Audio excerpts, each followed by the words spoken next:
Welcome to Community Conversations. I'm your host, Rachel Zukowski. I'm the Program Services Manager at Prince George's County Memorial Library System.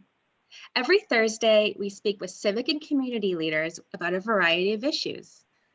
Today, we have the honor of interviewing 4 members of the Delta Sigma Theta Science and Everyday Experience Initiative on the topic of women in STEM.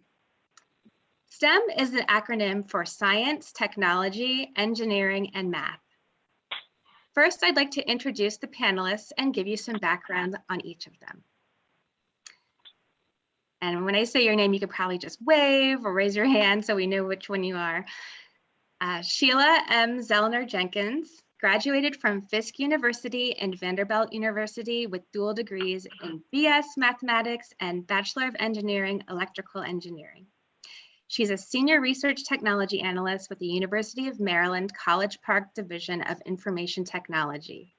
Her STEM career spans over 35 years. She enjoys sports, music, singing in the choir, and working with young people.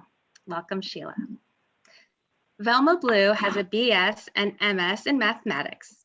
She has worked for the Department of Defense for 31 years on numerous information technology projects that included, but was not limited to, databases, mapping, and graphics in 2 and 3 dimensions.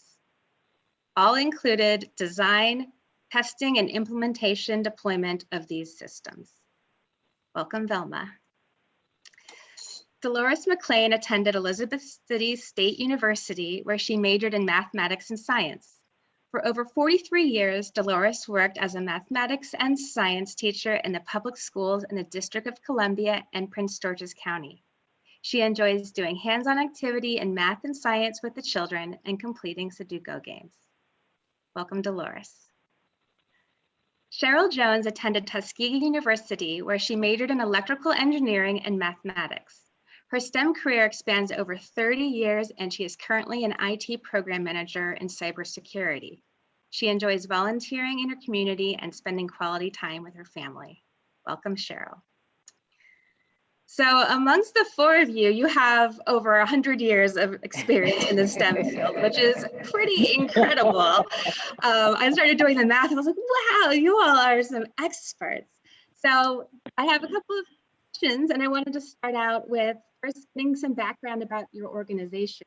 So what is your organization, which you are all members of, and how is STEM promoted within your organization? Hi, thank you, Rachel, for that question. So we are members of Delta Sigma Theta Sorority Incorporated, which was founded on January 13, 1913 by 22 collegiate women at Howard University. And that sorority worked on promoting academic excellence and provide assistance to those in need. Our purpose at Delta is to provide assistance and support through established programs in the local communities throughout the world. Since its founding, more than 300,000 women have joined our organization. The sorority currently has 1,000 collegiate and alumni chapters located in the United States, Canada, Japan, Tokyo, Germany, the Virgin Islands, Bermuda, the Bahamas, Jamaica, and the Republic of Korea. As you can see, we're all over. We are an international organization. We are an organization that is a sisterhood of predominantly Black collegiate educated women. The major programs of our sorority are based upon our organization's 5-point programmatic thrust. And our 5-point programmatic thrust covers the following areas of economic development, educational development, international awareness and involvement, physical and mental health, and political awareness and involvement. We, the women here today, are members of the Prince George's County Alumni Chapter of Delta Sigma Theta Sorority. And we are also members of part 1 of our programs, which is we work under the Educational Development Program, where we work with STEM, and that's our thrust there. Thank you. Do any of the other members have anything to add to that? Or could you maybe outline some of the activities specifically that you do in reference to STEM initiatives? Okay, with the C program, which is better known as Science and Everyday Experiences, the main purpose of the Science and Everyday Experiences is to expose students to math and science using hands-on activities to increase knowledge and career awareness in the field of science. Now, this is actually done, we travel throughout the community, and when we work with different schools, we work the library as well, and anyone that invite us, could be the church, we'll go there and we will present hands-on activities for children of all ages. Basically, we do work with more younger children than we do the older ones, because we want to inspire them to see the beauty in mathematics and science. And usually the supplies and material used by the committee, the C committee, basically are the materials and supplies that we will find around the homes. Could be anything from a straight pen or a string, baking soda, etc. It depends on what activity that we are doing. And this is one of the programs that we have partnered with the library, because our audience, or the students, our participants, have been students in the Prince George's County community. And they come to the library where we have been able in the past to perform certain hands-on and interactive activities there. Since COVID, of course, we had to move that to more of a virtual interactive type of activity. And we are not only venturing out for our youth that are in the elementary school, but we have kind of expanded that to support our middle schoolers and our high school students. That's wonderful. And I definitely relate from a programming perspective in the libraries, because we have a weekly, on Fridays at noon, we have STEM at Home. And this is in response to realizing that a lot of that hands-on education that kids are getting in their classrooms is not as accessible in their homes. But when you kind of take that spin of, well, science is really everywhere, in your homes, in your neighborhoods, in your parks nearby, that there's ways that we can really still experience the STEM without having to be in a science lab, or kind of our traditional science lab experience. So thank you for all the work you're doing around that. It's so important. I kind of want to get into the statistics a little bit, because I think this really shines light on why what you're doing is so important. A lot of the recent studies show that even though women in STEM have grown in population over the past 50 years, the demographics still skew strongly male. I think like less than 30% of people in STEM careers are female. So I think that's why what you're doing is so important, because that's so important to encourage people to get in early. But I'm kind of curious what your STEM careers have been like, particularly as females, women of color. How have your experiences gone throughout your careers? Who'd like to go first? I'll go.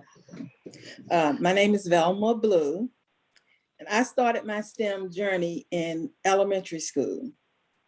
My fifth grade teacher, which was Mr. Faison, my first male teacher, did a lot of science activities with the students. The most interesting to me were the ones with the clouds and the stars.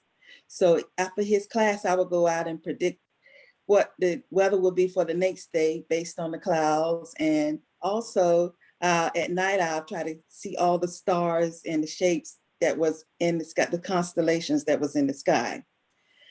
My sixth grade teacher, she did a lot of art. And that got me interested in art, because, you know, art is still a part of the STEM, you know, initiative. And art connected to my particular STEM career field because I was in graphics. So I was able to use my art capability. My 8th grade math class, which at the time was called TV math, we took it, it was taught through the University of North Carolina, and it gave me a visual perspective of mathematics through the performance of the university students reenacting the different mathematical history throughout the years. This class taught the history of mathematics throughout the generation and it introduced me to base numbers, which I love very dearly in the 8th grade. And actually base numbers are used in, you know, in the computer technology area. So I was already familiar with that even before I went to college. My 9th grade teacher got me interested in finance. Understanding finance was useful also in budgeting and funding the STEM programs that I was in charge of. So that helped me out very much. But last but not least was my favorite teacher of all, my algebra and geometry teacher. She was Miss Jenkins, which allowed me to expand my love for mathematics. So that was my journey into being interested in going into the career of STEM, and particularly mathematics.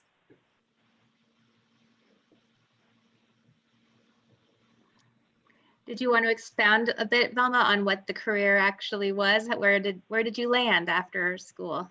Well, I worked in for 31 years in the Department of Defense Information Systems Agency. That agency was created during the Vietnam War to support the war fighters, because at that time they couldn't communicate with each other.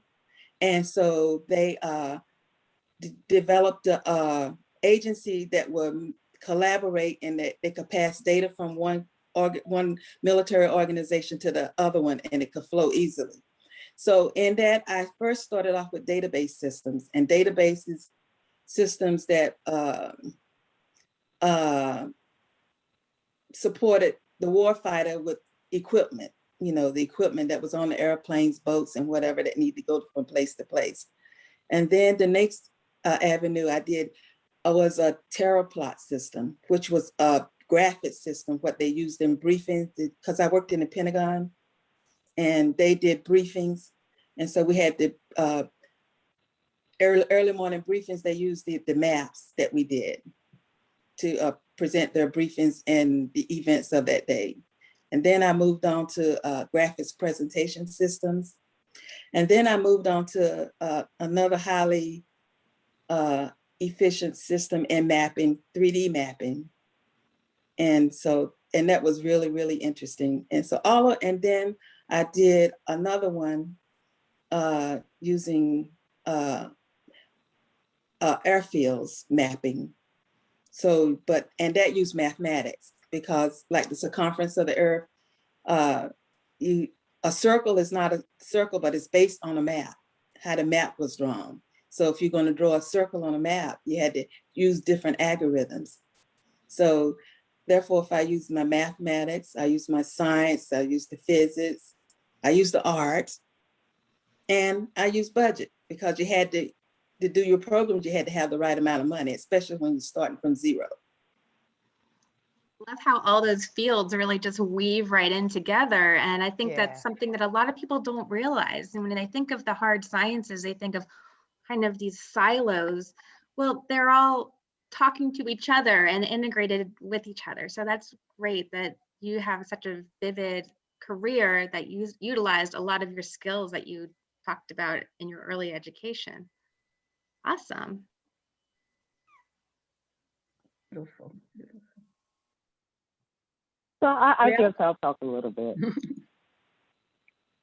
You want to go, Dolores? after after Velma, I don't know. I She had know, such an I know. exciting and fun career. I'm really, it's really nice. But my STEM journey started when I was in the 9th grade. Um, my school received a student teacher, and she was in the area of math and science. So she walked in the classroom. Here we are. We looking at her, this young girl coming in. We said, "Whoa."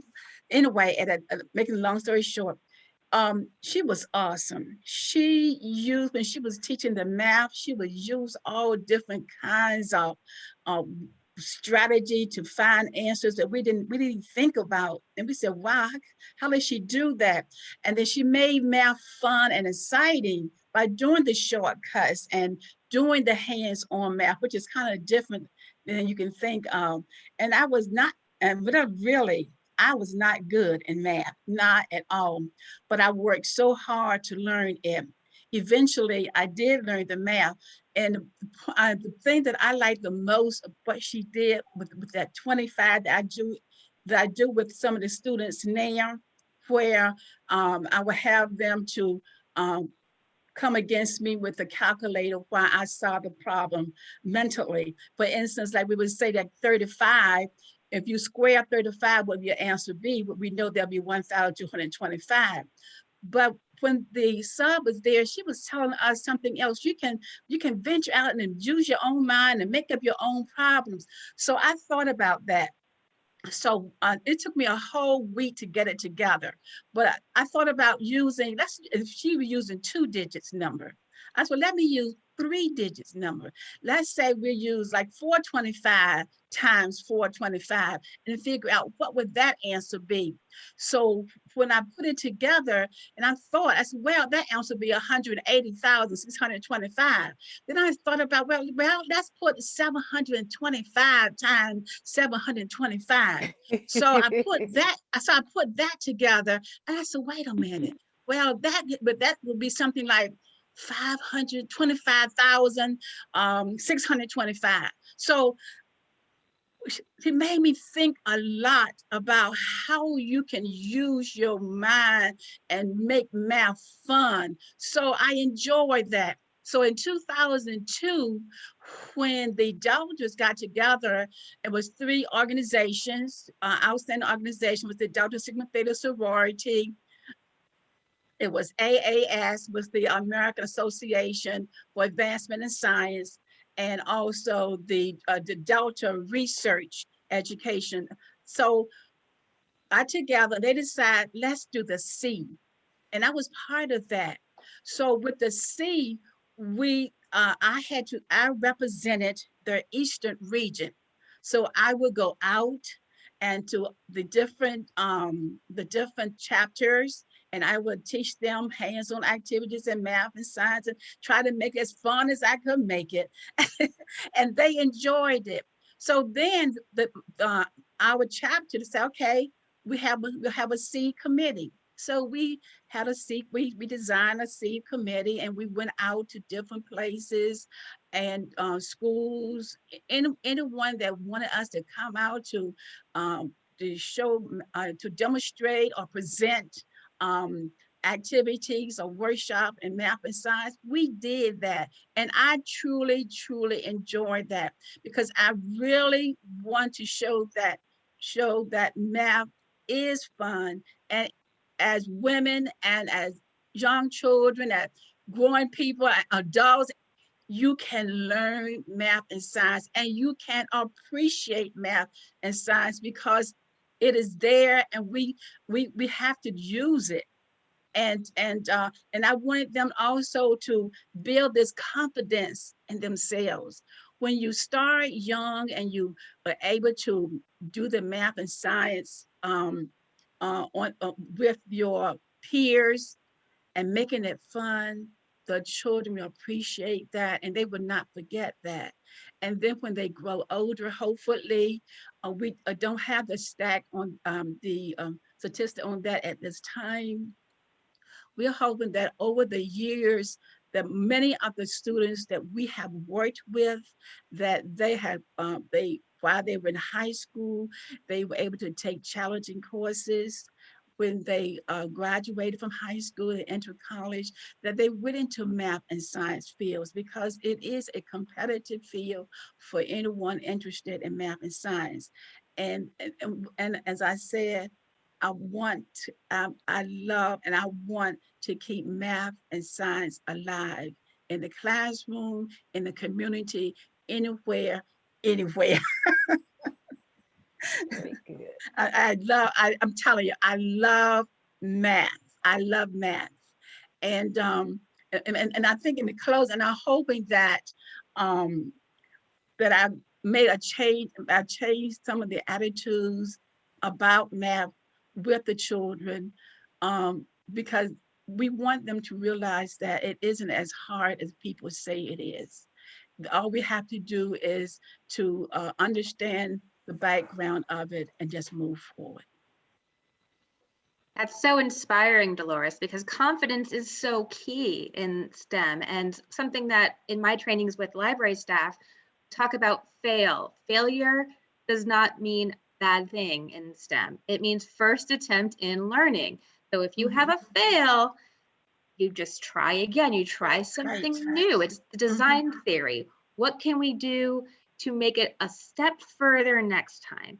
So, and I think that's something that's so important for kids to see with organizations like you all, where people can see, oh, it's not just white men who are scientists. It is not just a certain type of individual that can go into sciences. I can keep exploring, and failing is okay.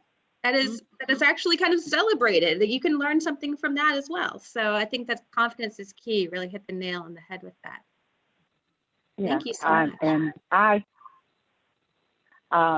I kind of go along with kind of what Dolores was saying, my journey started a little different. It also started in the school, but it really started, my parents were my influence. My father had a science background, and so he directed me to be good in math and science. My mother had been good in math and science, and my father was good in math and science, and so they directed me. I had to be good in math and science, and so they kind of put math and science in my future. So they started me there. I can remember back, and I talk about that, my parents brought me a radio kit. We had a science project at school that we had to do. And so my parents went out and bought me a build your own radio kit. And I was like 10 years old then, because they saw that I liked to do things with my hands. And so they never allowed me to speak about science being difficult or math being difficult. They were always saying that you can do this. And they would not let me say I couldn't do anything from that aspect. So it kind of goes along with home. And if parents start influencing their children to say, you can do this and don't be afraid of it, then it helps a lot in getting them in math and science, because they kind of waver from it. It's kind of your community kind of somewhat teaches you to be afraid of certain things. And so if that kind of filters out or flows out into your psyche, you always think about, I cannot do this, or I'm not good at this. But we at C try to let them know that, yeah, you can be good at this, because it's really, you're doing it regardless of whether you know you're doing it or not. Science, math and science is every day. That's kind of what we do, you know. Math and science is every day. In theory, I would say that my journey, I thought that I wanted to be a doctor. You know, it was a thing like most of us want to be a doctor. And I got into my biology class, and when you're doing the dissecting and all of that, I was so scared and afraid of that. I got through the class, but I realized that I could not be a surgeon if I'm scared of blood, if I'm scared to do, cut up the the actual pig at the time or the frog at the time, I remember at that. And so I moved on and said, what else in science could I be good in? And then my school teachers, my counselors in high school and in middle school basically moved me in other directions as far as what careers could I do. And that's how I ended up in engineering. And that too, because I was hands-on, I like doing things with my hands. I like creating. And so my creative juices went toward things that were scientific related as opposed to drawing and that type of thing. I wasn't really good in that side of the art, but I love putting things together, tinkering with things and working with things. And I've been successful with that in, I would say, a number of different industries. You know, getting that engineering degree allowed me an opportunity to go and work in, you name the industry, and I've worked in it. I've worked in the automotive industry. I've worked in the telecommunications industry. I've worked in the supercomputer industry. I've worked for the federal and the state government, and now I'm in higher education. And so getting math and science, kind of like what Velma was saying, with that background, we could do just about anything we wanted to do. And that says that math and science spans over everything. There's not one thing in the industry today that math and science is not critical and not important for. So that's really what we want to tell young people, is that just about everything you do is math and science. In some shape, form, or fashion, it has gotten there. Yeah, that's all I want to add on that one. Totally agree. I think I heard somewhere a statistic that somewhere around 65% of the careers of the future do not exist currently. Yes. And so it's that innovative mindset of approaching problems that you may not know even exist. Yes. So I think that's a Right. huge point, is we need to have a flexible and ready workforce with that scientific mindset ready for the future endeavors and careers. Thank you so much for that.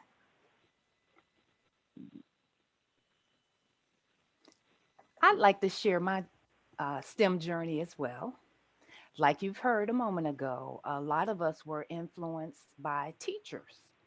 So I was influenced by the teacher I had, my math teacher, Mr. Lee, in 11th grade.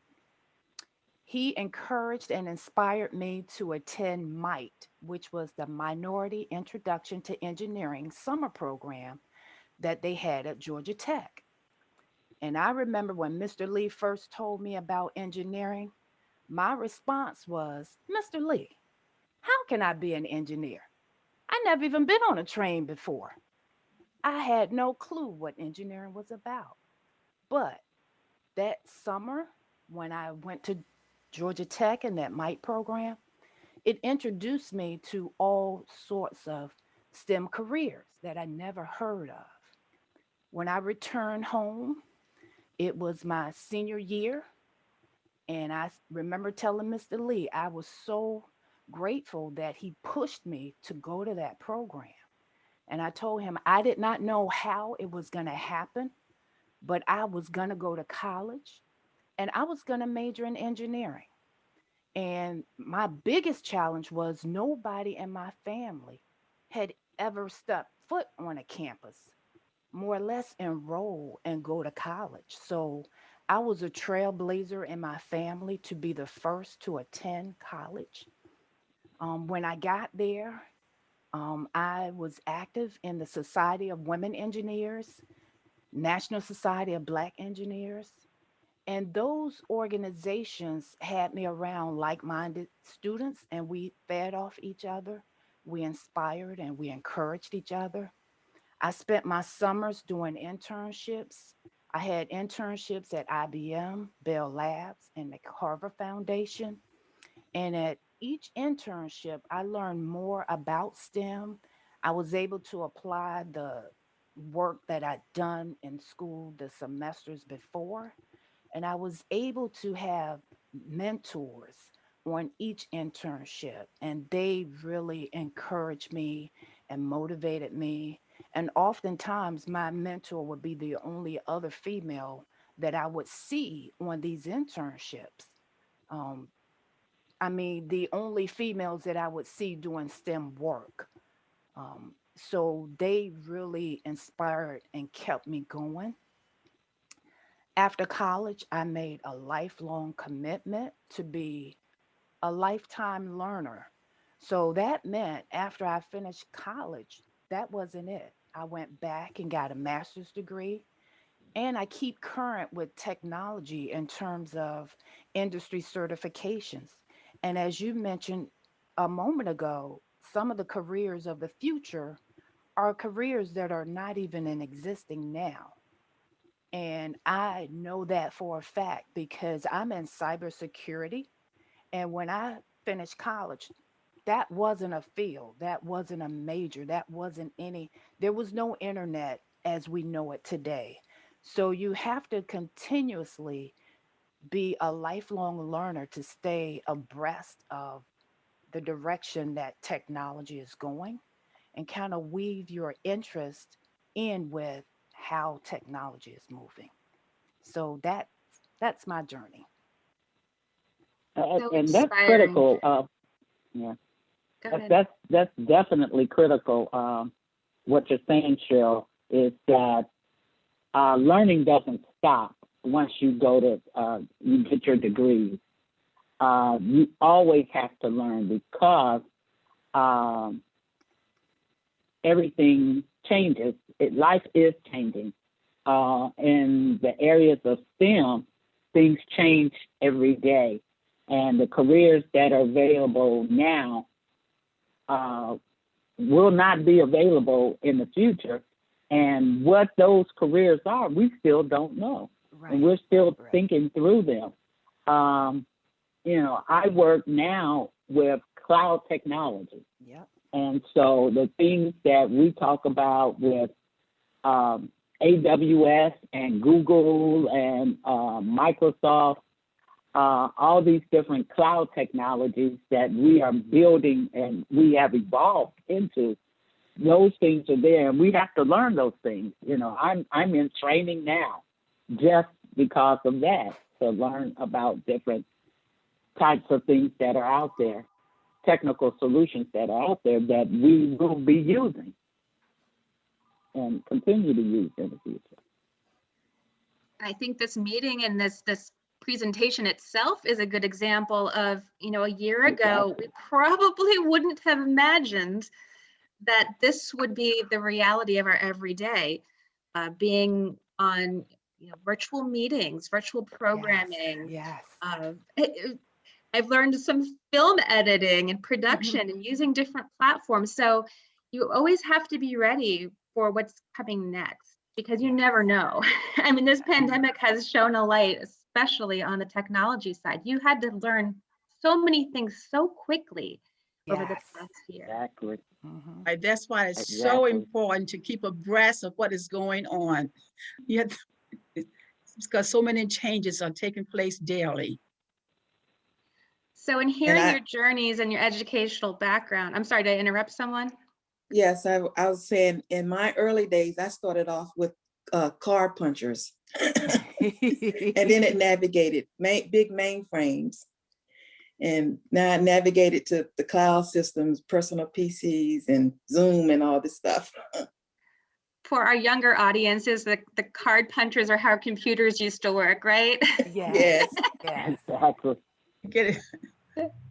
I know when I first learned that, I was like, wow, I cannot believe you would have to enter like a cardboard piece and get it punched and carry a pile over to somewhere else. No, boxes and boxes. And then you have to write your own program. Well, write your own program sometimes just to get where you're going. Hmm. Exactly. And I remember we didn't have the internet. You had to pick up the phone and dial a number and then put that phone in the back of the computer if you Oh, wanted to connect to other computers. You had to do oh, that. through the telephone lines. The modem, the infamous Yes, modem, Yeah. yes, the infamous yes, modem, and to be able to communicate. And yes, now we have wireless, and we moved away. We still have wired communications, but we also have wireless. And so our mobile communication allows for us not only to talk to each other over Zoom like this, but it also allows for us to communicate, computers to communicate with each other over this thing called mobile communication. So we're continuing to evolve. yes. We are continuing to evolve. Yes. Along that theme, STEM touches everyone in every aspect of their lives. So hearing your inspiring stories, I had heard things like teachers. I heard that you had an environment rich with STEM or parents that inspired you. We know that not everyone, unfortunately, has that sort of nurturing environment for STEM learning. What do you see as the biggest challenges that our young people today face, or even some of the challenges that you yourself have faced throughout your STEM career, particularly as women or women of color?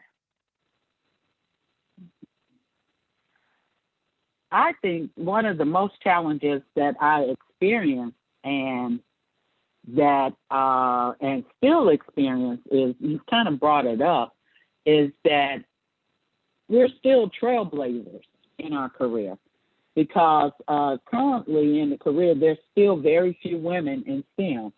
And when I walk into the workplace, I'm maybe, I'm seeing more now of younger women coming into it, but still we are probably less than 1% of a group that of our teams that are women. And so we don't see each other in there. And sometimes that's a little discerning sometimes, and because we feel, or at least I feel, that there's a perception that because I'm the only one, I'm standing out and I have to be the best. I have to push myself to be the best, because I cannot fail in this, because my failure could potentially impact someone else coming behind me in the career. Because if they have a negative impression of myself, then someone else may not get that same chance to be successful, either in my group, in my company, and that type of thing. I think that's one of my biggest challenges, is about how do I get someone else there where I'm not the lone person, the lone wolf, if you will, Yes. holding it up. Yes. Velma, I was fortunate in my career field and in the organization that I worked in. I was in charge of getting interns into our programs. So every year we got about 23 or more new interns directly from college. So I interviewed them and brought them into the organization, and a lot of them included women. But not only did we bring them in, it was really a fantastic program in that we had mentors. So of the 23 that came in each year, along with the other ones that came in the previous year, they were divided up. And all of them, especially the women, young women interns, they would want me to mentor them. So I was able to mentor them through the organization and mentor them through their early careers. So that was fascinating for me as working. It was like other duties as assigned, but I enjoyed bringing them in and the young talent and exposing them to the work environment. To piggyback off that, I just think that representation is just so key. We have to see it to believe it, and we have to believe it in order to achieve it. So that's why programs like C, and even this session that we're recording right now, are so important, because it helps align us as STEM women with an audience that may not know about these possibilities, or may not have that teacher, or may not have the parents to gear them in that way. So I just think it's so important for organizations like what we're doing. This reaffirms to me that our work matters, because it reaches those who may not have the parents or the teacher. So we have to step in and fill that gap. And we have to, kind of what Velma was saying, is that in our career, those of us that are still working, and then outside, what Velma and what Cheryl said, we have to each one reach one and Yes. bring one accord with us. So as I think all of us have taken that commitment to bring somebody else along. In our workplace, and it's gotten a lot better, because there were times that in our workplace, it was just me, and I didn't care. And I was not in a position to bring others into the fold. And what Velma kind of alluded to was the fact that we get into those positions or find those opportunities within our corporation to say, hey, how can I bring others with me? Yes. How can I Yes. bring others into Yes. it? And that is something that all of us have been doing in one shape, form, or fashion, is to bring that exposure and then mentor them as they come into the fold. I know we have like women, we have a women in IT group at the university today. And so we get there and we network and we talk about different opportunities, and we talk about things that are happening that we may not get from the things that are going on, because communication is key. And sometimes communications is there and we get it, and then other times we may not necessarily get that communication. So we have to, that networking allows us to be able to communicate and pass the word on to others. And I've been very happy to see the young women that are coming in behind me in my career, because they are coming in and they're very intelligent. They've got their ball going on. You know, they've got a lot going on. Early exposure was key for them also. And they just came into the fold, and it was not a thought that they could not be successful in this. And we just have to continue to build that for the future. Continue to doing that. Bring them into the fold and build them in. And then as we are more senior members at our companies, we can have a say when we should choose to have a say and bring people in and find other good women and minorities into the fold and bring them in, so that it's a lot more diverse than it had been in the past and what statistics are showing. So the only way to do that is continuing to bring them in, and we have to do that work. Yes. To continue to build that. Yeah. So I know many of you have alluded to the mentorship and the importance of, like Sheila was saying, bringing others along with you. Beyond the mentorship capabilities or finding a mentor, do you have advice for young women or even kids, young people, or parents of girls to try to give them some advice? What would you tell them about STEM careers or pursuing STEM fields? Velma, my advice to females interested in STEM careers is that you are your own advocate. Be your own person and never let anyone discourage you from you accomplishing your STEM dream. That's my advice. I agree with Velma. If that's what you want to do, do it. Just trust in yourself feel that confidence, go out and do it if that's what you want. Yeah.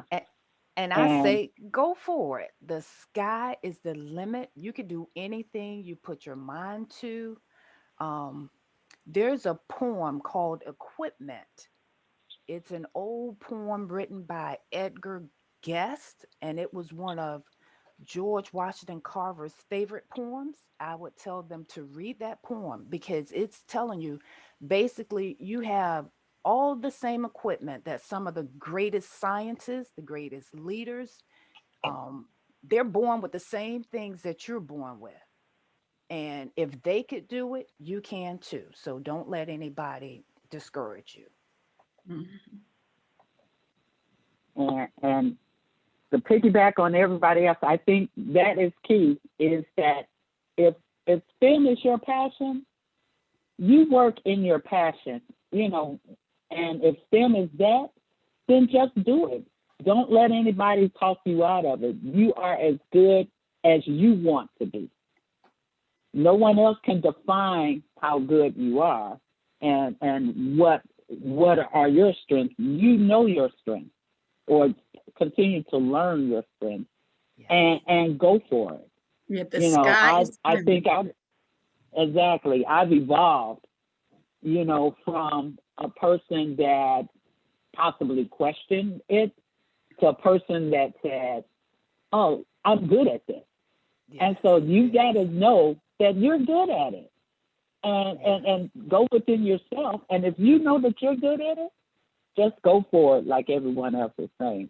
And then from the parent's perspective, the parents don't squash the child's dreams. Yes. You know, Yes. Right. Yes. allow your children to dream. Allow for them to have these passions. And it may not necessarily be something that you saw yourself doing. But just because you didn't see yourself doing it, doesn't mean that your child can't do it. Yes. Yes. You know, yes. that's the thing. Do not put handcuffs on your children and their dreams type of thing. Yes. Even as you may think that it's crazy, but let's talk it through. Yes. You know, let's talk it through. It may be silly in the initial format, but I believe if you talk it through with them, then you'll really figure out, oh yeah, that's a great opportunity for you. Yes. That's a great thing. And you see that in your child. Yes. You know, always push them. You know, I look back now at the influences my parents did for me, because I may not necessarily, sometimes you see something in your child that the child doesn't necessarily see immediately, but keep working with them on it. And that's what my parents did. They saw something in me, and as opposed to them not necessarily just letting me go with the flow, they started navigating me through that and seeing where it could go for me. And that you know, that's why I credit them with being that inspiration for me, because they saw it in me even when I didn't see it myself.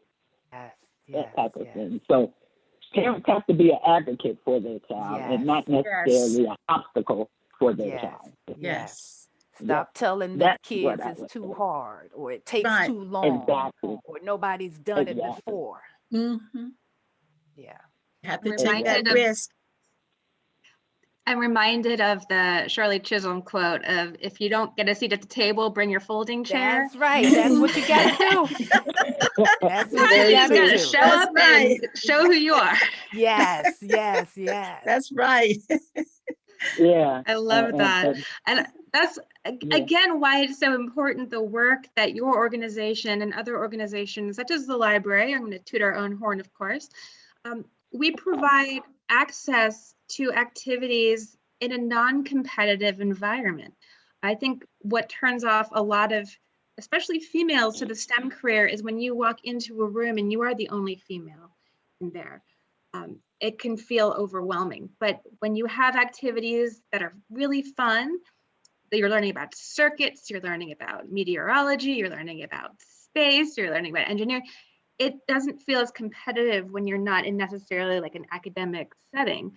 So I really do applaud what your organization and C are doing, because it shows how fun science is. It's not all just crunching numbers. I know you like that, some of you, but it can be really eye-opening and fun. And so what we say about young kids in the library is playing, is learning, and is also STEM, because exploration is STEM.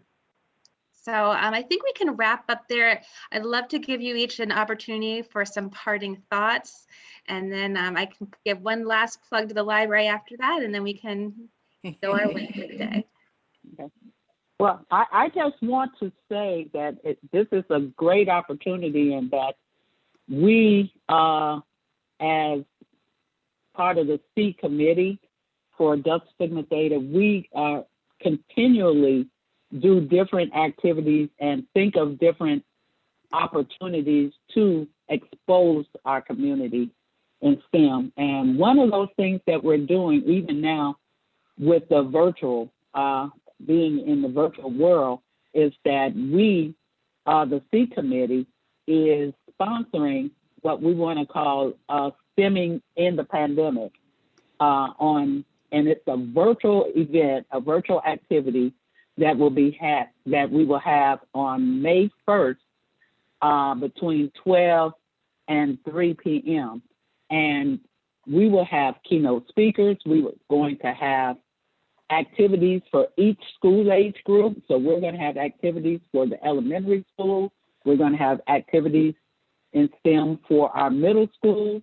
And then we're going to also have activities for our high schoolers. So we're going to run the gamut on May 1st, where we, along with things that we do throughout the whole year, this is what we call our STEM experience for the year. This is our major fair. It's kind of equivalent to a STEM fair that we would have annually in the past. And this is our STEM fair here, May 1st, from 12 to 3, and it will be online. And we will be advertising it on our webpage, along with it'll be on Facebook, it will be on Instagram, it will be on our website, and where the community can come to this and register for this fair and participate in these activities. And there's more to come. I would love to cross promote. Just send me the information. I'll put it on our calendar at the library. We'll definitely do. We will definitely.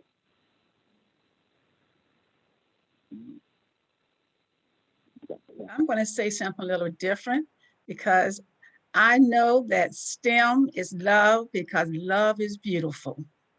So we want you to just enjoy.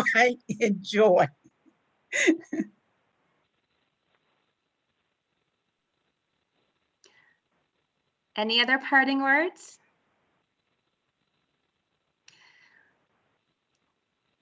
Well, I would want to thank you all.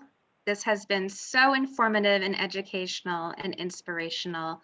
I know we have a long way to go, but I know together we can help our next generation of women be involved in STEM careers and STEM learning. So I want to encourage all of our viewers to stop by our library website at pgcmls.info to check out e-resources, e-books, and physical books too on STEM activities and other types of learning. So you can find everything you want at your local library. So make sure you visit us. And I'd like to extend a big thank you to each of our panelists and hope you have a great rest of your evening. Thank you so much for having us.